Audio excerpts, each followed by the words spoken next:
भारतीय बल्लेबाज बन गए हैं। गुजरात के पोरबंदर सीमेंट फैक्ट्री हादसे में 3 मजदूरों की मौत हो गई, जबकि 3 लोगों को रेस्क्यू कर लिया गया है। रेस्क्यू ऑपरेशन के लिए एनडीआरएफ, दमकल के साथ साथ हेलीकॉप्टर की भी मदद ली गई। हादसे की चपेट में आए सभी मजदूर मध्य प्रदेश के बताए जा रहे हैं। यह हादसा उस वक्त हुआ जब मजदूर चिमनी की मरम्मत कर रहे थे, लेकिन तभी चिमनी उन पर जा गिरी। इस हादसे के बाद हड़कंप मच गया और तुरंत रेस्क्यू टीम को मौके पर बुलाया गया और बचाव कार्य शुरू किए गए।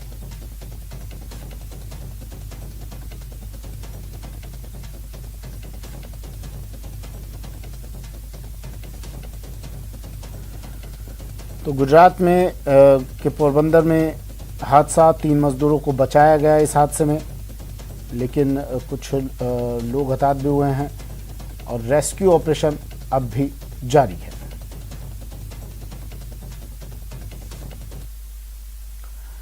तीसरी लहर की आशंका के बीच तैयारियां युद्ध स्तर पर चल रही हैं।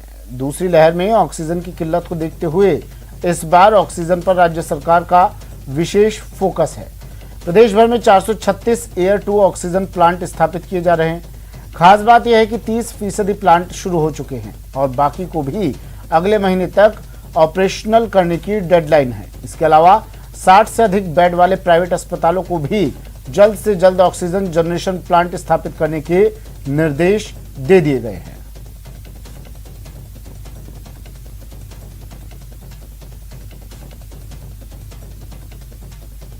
जो सेकेंड वेव आई थी, जो अभी मई जून के अंदर, उसके अंदर हमने ये देखा था कि ज़्यादातर मरीज़ जो हॉस्पिटल आ रहे थे उनको ऑक्सीजन की आवश्यकता पड़ी। तो सबसे इम्पॉर्टेंट जो कार्य है ऑक्सीजन को लेके, उसके अंदर 2-3 तरीके से हम इसको टैकल करने की कोशिश कर रहे हैं।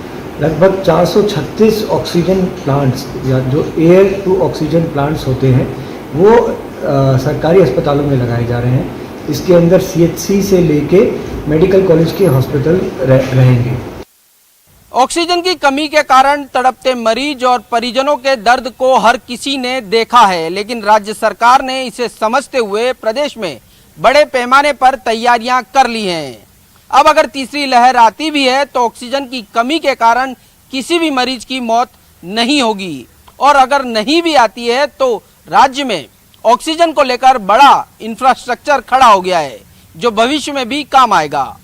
कैमरा पर्सन बलबीर के साथ सौरभ गृहस्थी, न्यूज 18 राजस्थान, जयपुर। प्रदेश भर में रोडवेज कर्मी अपना विरोध जता रहे हैं लगातार पिछले काफी दिनों से, सालों से, और अब ये लोग काली पट्टी बांधकर विरोध जताएंगे। सभी डिपो इकाइयों पर प्रदर्शन करेंगे। मुख्यालय के कर्मचारी काली पट्टी बांधेंगे। वेतन पेंशन समय पर देने की मांग है इनकी। सेवानिवृत्त कर्मियों का भुगतान भी देने की मांग कर रहे हैं। 7वां वेतनमान लागू करने की भी ये लोग मांग कर रहे हैं। संयुक्त मोर्चे के बैनर तले आंदोलन किया जा रहा है।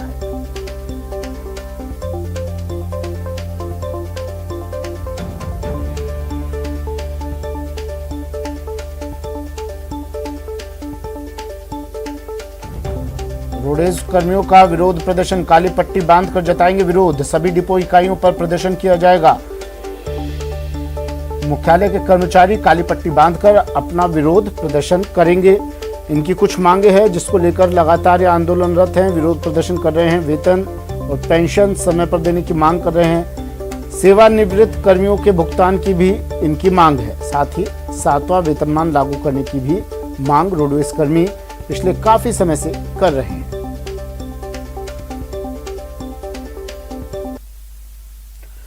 और पंचायती राज चुनाव को लेकर एक अहम बैठक पीसीसी में आज ये बैठक आयोजित होगी। जयपुर और जोधपुर जिले के पदाधिकारियों की ये बैठक होगी। शाम 4 बजे पीसीसी चीफ गोविंद सिंह डोटासरा की अध्यक्षता में बैठक होगी। पहले जयपुर और इसके बाद जोधपुर जिले की वर्चुअल बैठक होनी है।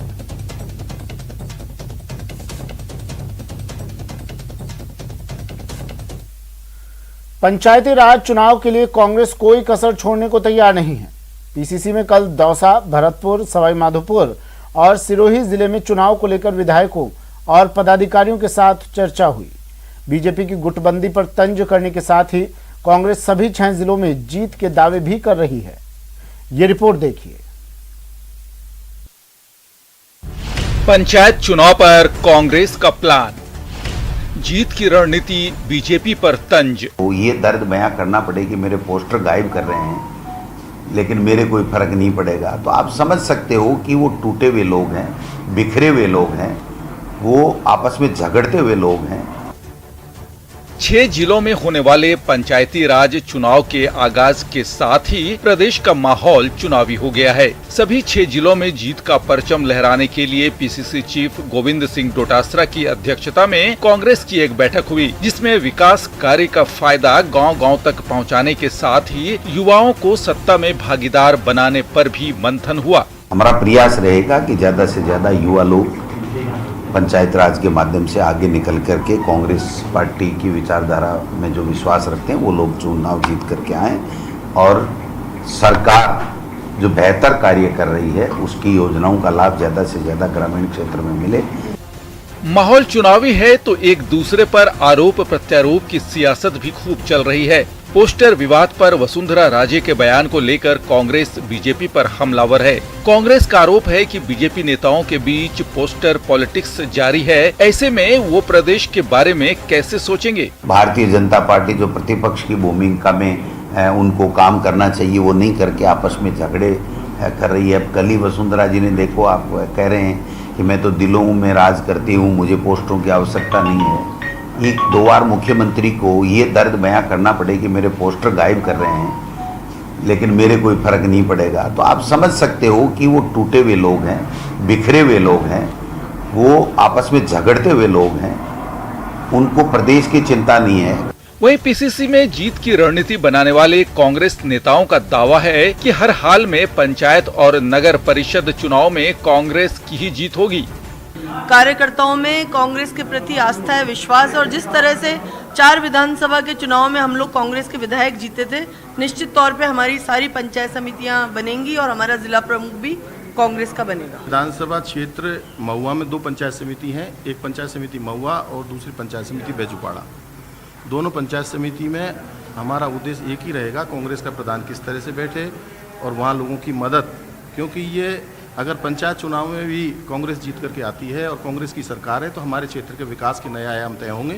पार्टी जीत को लेकर आश्वस्त नजर आ रही है, लेकिन कांग्रेस के लिए पिछला चुनाव खासा परेशानी वाला रहा, क्योंकि उस चुनाव में बीजेपी ने बाजी मारी थी।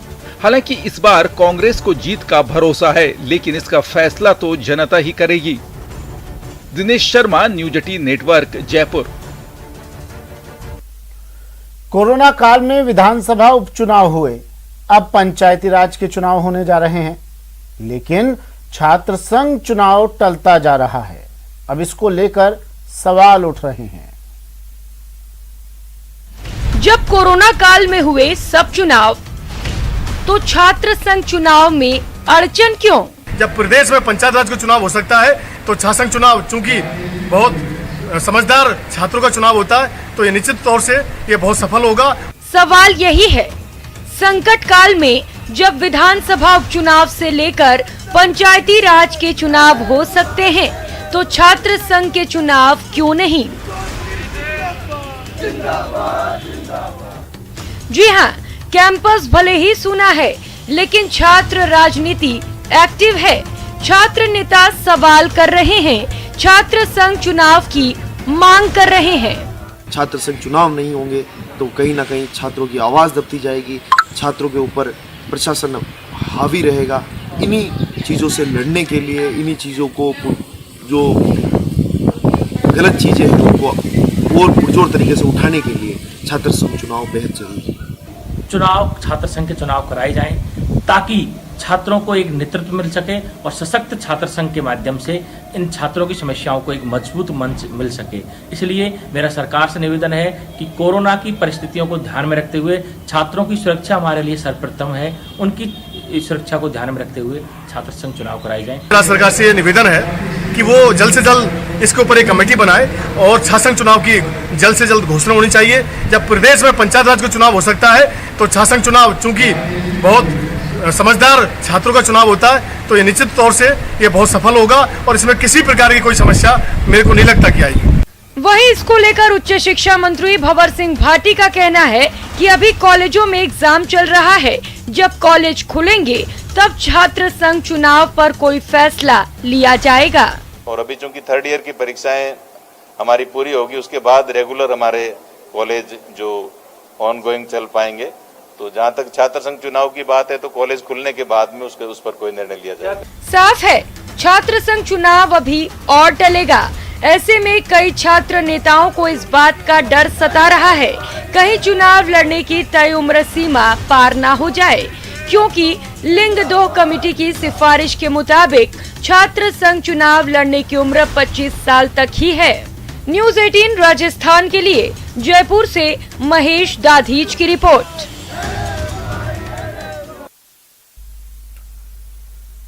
सीएम अशोक गहलोत के कुशल नेतृत्व में राजस्थान बुजुर्गों को बेहतर जीवन मुहैया करवाने के मामले में टॉप पर है। राजस्थान में बोझ नहीं रहा बुजुर्गों का जीवन। बुजुर्गों को बेहतर जिंदगी दे रही गहलोत सरकार। सीएम अशोक गहलोत के नेतृत्व में राजस्थान लगातार नए कीर्तिमान स्थापित कर रहा है। ताजा मामला मरुधरा में बुजुर्गों के बेहतर जीवन से जुड़ा है और केंद्रीय संस्था की ओर से जारी quality of life for elderly index में राजस्थान टॉप पर है। इंडेक्स को 4 आधार पर तैयार किया गया है, जिसमें वित्तीय कल्याण, सामाजिक कल्याण, स्वास्थ्य प्रणाली जैसे पॉइंट शामिल है। रिपोर्ट में 8 सब पॉइंट को भी रखा गया है, जिसमें आर्थिक अधिकारिता, शिक्षा प्राप्ति और रोजगार, सामाजिक स्थिति, शारीरिक सुरक्षा, बुनियादी स्वास्थ्य, मनोवैज्ञानिक, सामाजिक सुरक्षा और पर्यावरण सुरक्षा शामिल है। इंडेक्स स्टेट्स रिपोर्ट में राज्यों की सूची में राजस्थान 54.61% स्कोर के साथ पहले स्थान पर है। वहीं महाराष्ट्र दूसरे और बिहार तीसरे नंबर पर है। EAC PM के अनुरोध पर इंस्टीट्यूट फॉर कॉम्पिटिटिवनेस की ओर से तैयार किए गए इस इंडेक्स में बुजुर्गों के स्वास्थ्य और आर्थिक स्थिति के साथ ही सामाजिक कल्याण की स्थिति देखी जाती है। इंडेक्स उन क्षेत्रों की पहचान करने में मदद करता है जिन क्षेत्रों में बुजुर्गों के जीवन स्तर को बेहतर बनाने की आवश्यकता है। दिनेश शर्मा, न्यूज़ 18 राजस्थान, जयपुर।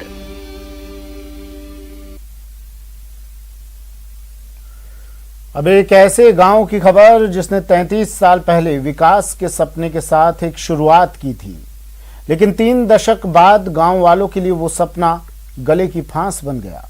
खेती बेकार हुई, मकानों में दरार आने लगी, गांव में टीबी की बीमारी की चपेट में आ गए।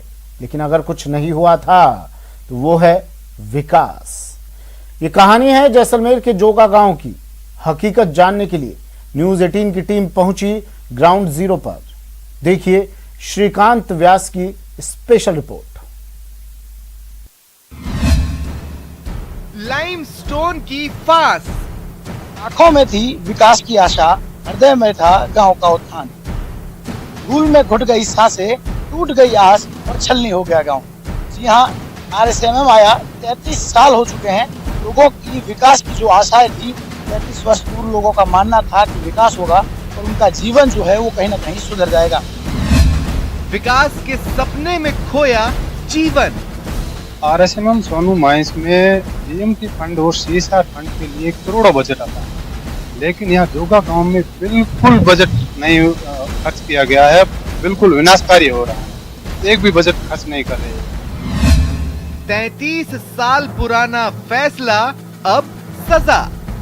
ये अधिकारी RSMM माइंस के और जैसलमेर के जिला प्रशासन अपनी सेटिंग बना के दूसरे बाहर गांव में, पंचायत में, जिले लेवल पर काम करते हैं, लेकिन इस गांव में, गोद लिए गांव में 1% भी काम नहीं किया।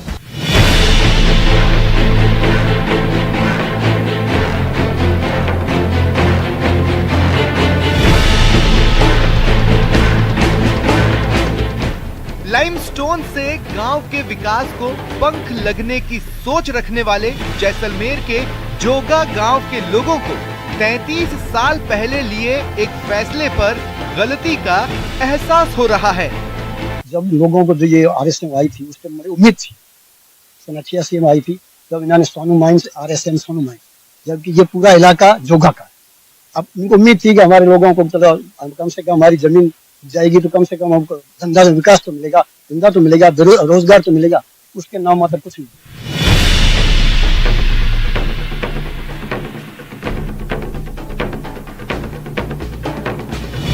1988 में जोगा गांव के पास लाइमस्टोन के खनन के लिए प्लांट की स्थापना हुई, लेकिन जैसलमेर के लिए अवसर के रूप में गिना जाने वाला लाइमस्टोन अब इस इलाके के लिए आपदा का केंद्र बन गया है। खेती खराब हुई, विकास के सपने अधूरे रह गए और अब तो लाइमस्टोन की जद में आकर पूरा गांव बीमार होता जा रहा है। हमारे यहाँ आश्रम डीसी के अंदर आश्रम डीसी जमीनों की एक ब्लास्टिंग होती है। ब्लास्टिंग में क्या होता है कि धुएं के उससे ज्यादा बीमारी फैल जाती है, तो काफी आदमी इसमें बीमार है। इसमें काफी आदमी टीबी पेशेंट भी हो गए और कोई, जबकि यहाँ आश्रम डीसी उसने कहने पर किसी बात का न सड़काव किया जाता, न कोई बात का ध्यान दिया जाता। ना तो उनकी आशाएं पूरी हुई, ना गोद लिया गांव जोगा विकास की राह पकड़ पाया और ना ही विकास की ओर रफ्तार ली। लेकिन कहीं ना कहीं लोगों को अब सांस की तकलीफ है। यहाँ से उठने वाला धुआं उन्हें टीबी की बीमारी तोहफे में दे गया है और होने वाले ब्लास्ट ने लोगों के आशियाने उजाड़ फेंके हैं।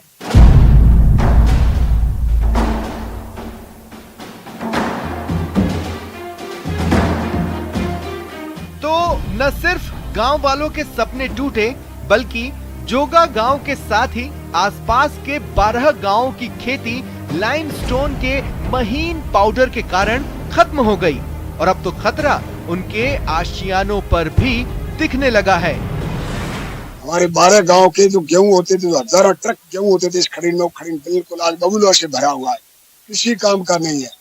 एक समस्या ये, दूसरी समस्या मवेशी चरने के लिए जगह नहीं है और दूसरा जो ब्लास्टिंग होती है उनसे हमारे मकानों में दरारें आती। जोगा गांव के लोग ये भी आरोप लगा रहे हैं कि जानबूझकर यहाँ का विकास रोका गया। पानी आता था, पानी जो नदियां जो आती थी, पानी बरसात का जो पानी वो खेतों में आता, वो रोक दिया। वैक्सीनेशन अभियान के शुरुआती दौर में लोगों ने सरकार की मंशा पर कई सवाल उठाए, लेकिन जैसे जैसे कोरोना का कहर फैलता गया, लोगों को वैक्सीन की अहमियत समझ आने लगी। आज हालत यह है कि वैक्सीनेशन सेंटर पर लोग कतारों में खड़े होकर अपनी बारी का इंतजार कर रहे हैं। उस पर खास बात यह है कि वैक्सीन के लिए लोग ज्यादा भरोसा सरकारी सिस्टम पर दिखा रहे हैं।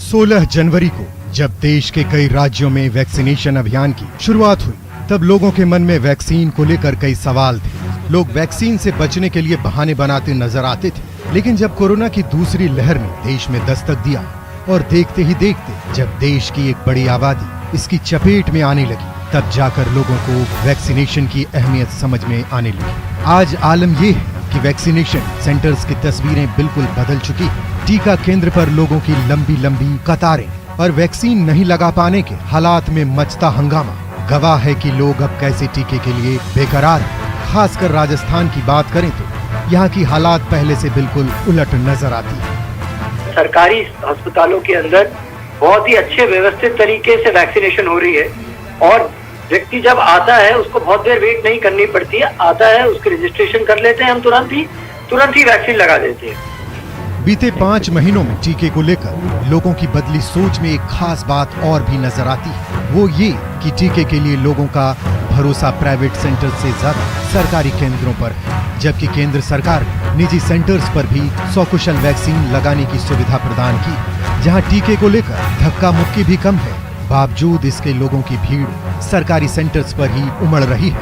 आंकड़े बताते हैं कि अकेले राजस्थान की बात की जाए तो यहाँ अब तक लगाए गए कुल डोज में से 98% लोगों ने सरकारी सेंटर्स पर ही वैक्सीन लगवाई है, जबकि महज 1.98% लोगों ने ही निजी सेंटर्स पर जाकर वैक्सीन लगवाने की जहमत उठाई है। जो हमें टारगेट जो दिया है उसके हिसाब से 36 लाख के आसपास हम 36 लाख हम तो वैक्सीन कर चुके हैं जयपुर के अंदर, जो कि लगभग 58-57 जो टारगेट पॉपुलेशन है उसको हम कवर कर चुके हैं।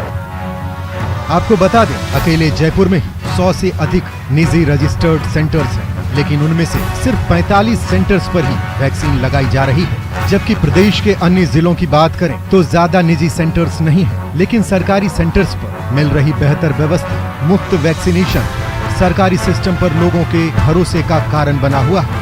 बहरहाल वजह चाहे जो भी हो, वैक्सीनेशन की रफ्तार जोर पकड़ चुकी है, जिसका सीधा सा मतलब कोरोना अपनी आखिरी सांसें गिन रहा है। Bureau report, news 18 network.